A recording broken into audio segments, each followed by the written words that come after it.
Welcome to part 2 of our discussion on why your emails are going to spam. I'm Jack, founder of salesbread.com, joined by my friend and what are you? Founder of quickmail.com. That's right. No, I had to ask the title, so I didn't screw it up. But yeah, in part 1, we talked all about technical reasons why you're not inboxing. This episode's going to be a little different, right, Jeremy?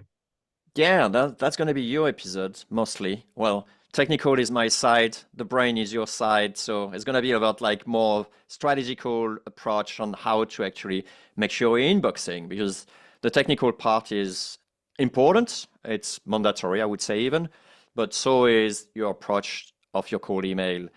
Otherwise, you're not going to inbox. That's right. And let's keep in mind why this thing is two parts. Is like you said, you cannot ignore one or the other. A terrible text setup and the best, list and message goes unseen, and vice versa as well. You can have the perfect text setup, and if your offer sucks and you're sending it to the wrong person, good luck. Even worse, if your subject is so confusing, people think you're something else. They may just discard you, thinking like you're something else. And that impacts deliverability.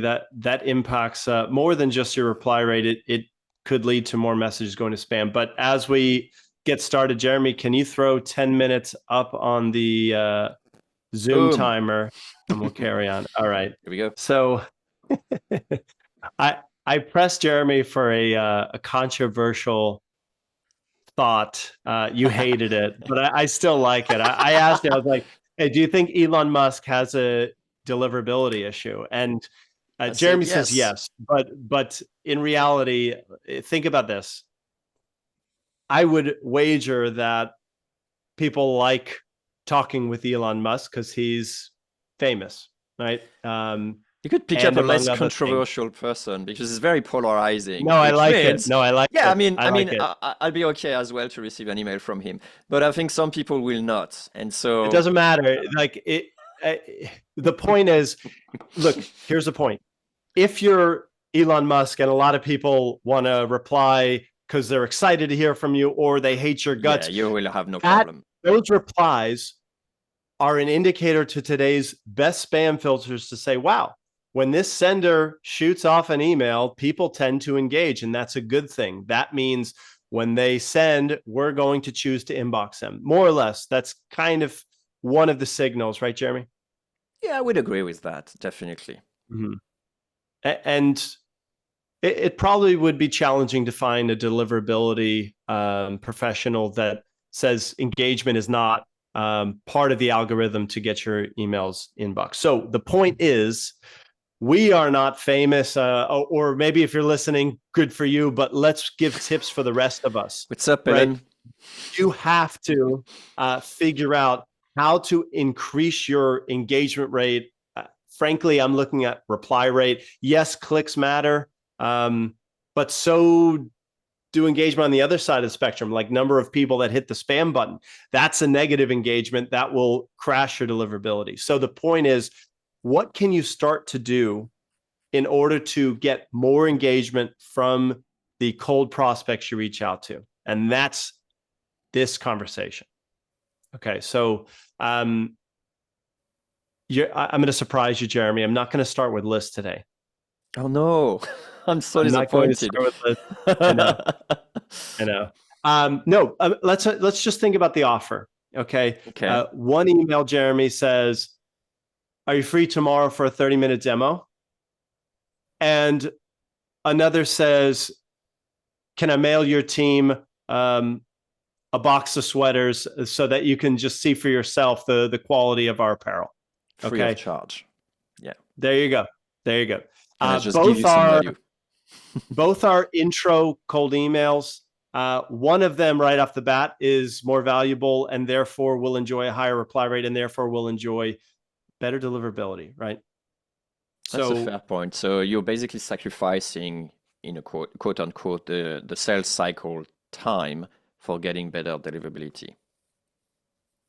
That's a weird way to look at that, Jeremy. Yeah, I know. So I know. Sacrificing the sales timeline. Yeah. Yeah, I mean, It's okay. I mean, so the what are conversation this? will be One would longer. work, one would work, and one would struggle, right? That's true. So That's I true. think at the end of the day, we're looking to grow pipeline, not necessarily get people to share credit card info as a reply, right? So, It's true because your so CTA could be what's your credit card number, right? it could, but that means in terms of the non-technical things you can do to increase deliverability, I would start with how can you make this harder to ignore for your prospects from an offer perspective? Does that check in with you? Do you see the same? Yeah, I love that. Absolutely. There's another way that you should also ensure better deliverability is to simply contact people you already contacted in the past. So I'm talking specifically to re-engagement campaign. That could be past clients too. Basically, someone who had some type of, connection with you. That's pretty much the same thing as the Elon Musk. They know Do you you in mean a sense. You don't you mean necessarily. like for a warm-up Yeah, objective? Like why? no, not necessarily. If you're, for example, let me give you an example. In the case of Elon Musk and so on, the only way, I mean, it works for the signal, but it also works for recognition. People see Mhm. that, and so they know it's this person, right? But imagine, for example, um, you have your best. Um, let's say you know a certain service, and that service contacts you.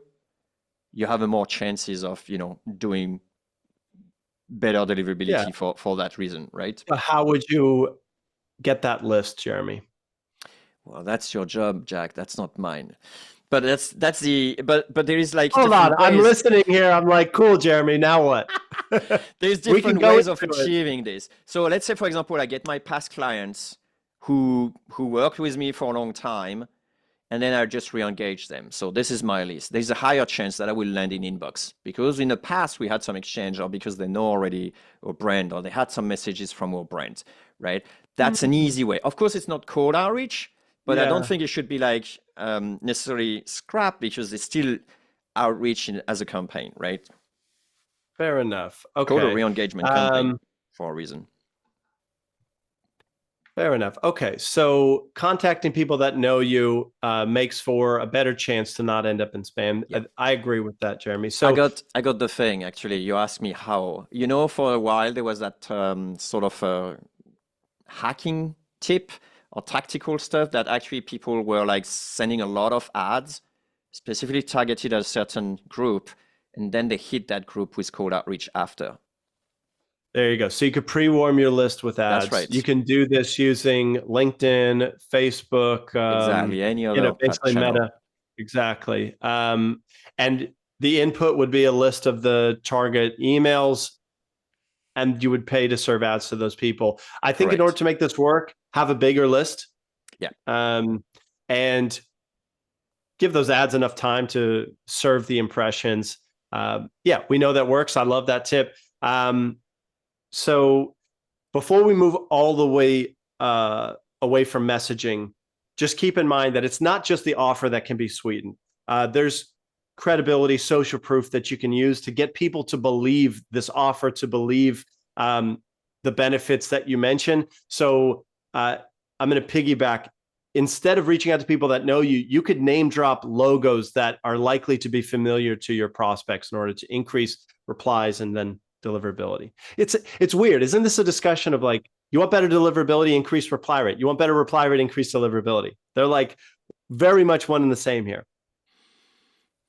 All right, Yeah, now I want because to talk this. basically, if people actually see something they don't like, they misunderstand whatever, they'll flag you as spam. And so that will actually hurt your deliverability. But if I say, for Mhm. example, we send an email to Jack and we say like, hey, been trying to reach Jeremy, your co-host, you're gonna open it. Yeah, And that will send a good signal. So what do you mean? You're not going to open an email if you reference me? But my point is like, you have a better chance because there is something that whether you heard the logo, whether you drop the logo name, whether you drop a colleague name, there's like, there is an element of attaching to knowing, you know what I mean?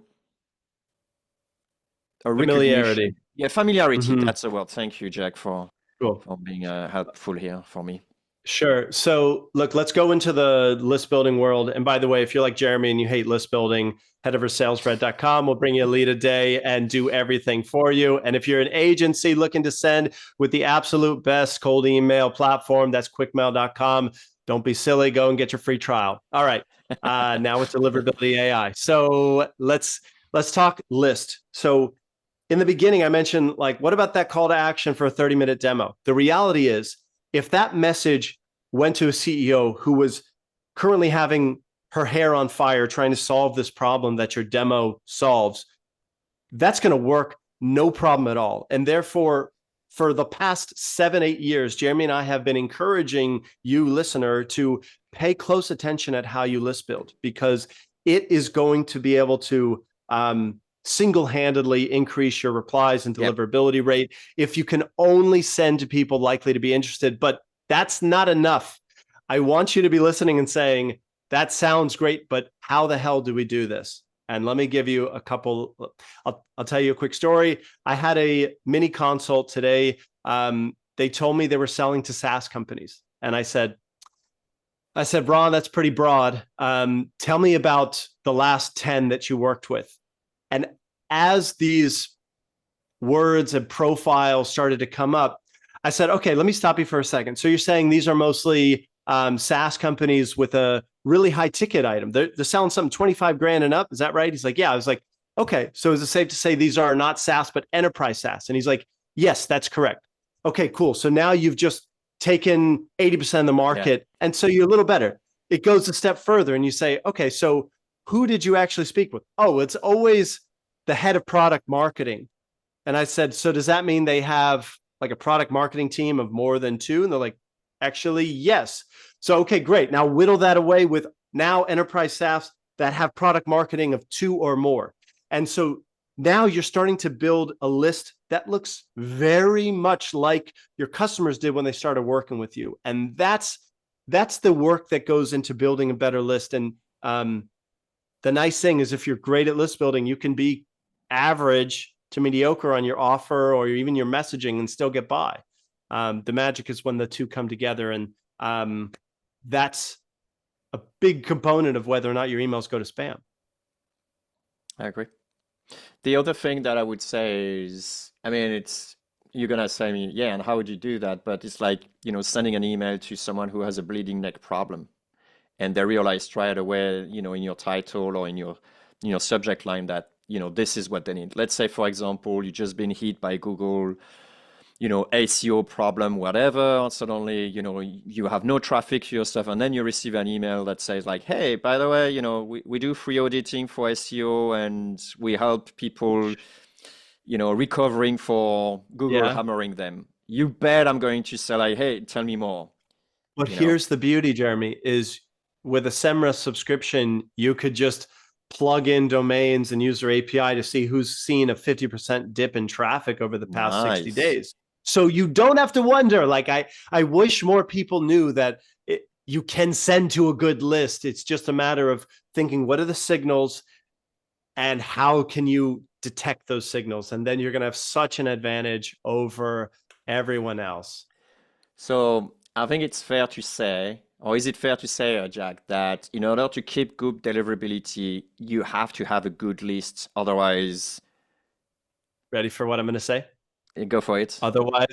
Otherwise, don't kill me, but go high volume. If your list sucks, I'm not kidding. If you literally have no idea how to qualify and you're like, well, any SaaS will yeah, no, sure. Don't work with SalesBread, number one. And number two, figure out a high volume campaign and just go quick, because that's what you're going to have to do. But Jack, like if you go high volume, you guys need to go back and listen to the first podcast again, because that will really be super important now. Are we going full circle, Jack? No, well, like we mentioned, to get better results is to drive deliverability. Driving deliverability gives you better results. That's true. It tackles the same thing, which is, I think, something beautiful, right? It means like the better job we do serving the recipient, the more sales that we make doing outbound. So I appreciate that. Yep. And if it doesn't work, you can always swap your inbox. Anyway, Well said. All right, Jeremy. If you want more, head over to course.quickmail.io or check out Quickmail or SalesBread for more. Jeremy, thank you for doing a non-technical it's conversation tough. here. I had fun. I had It's fun. tough for me, Jack. Thank you for indulging me again. All right. All right, bye.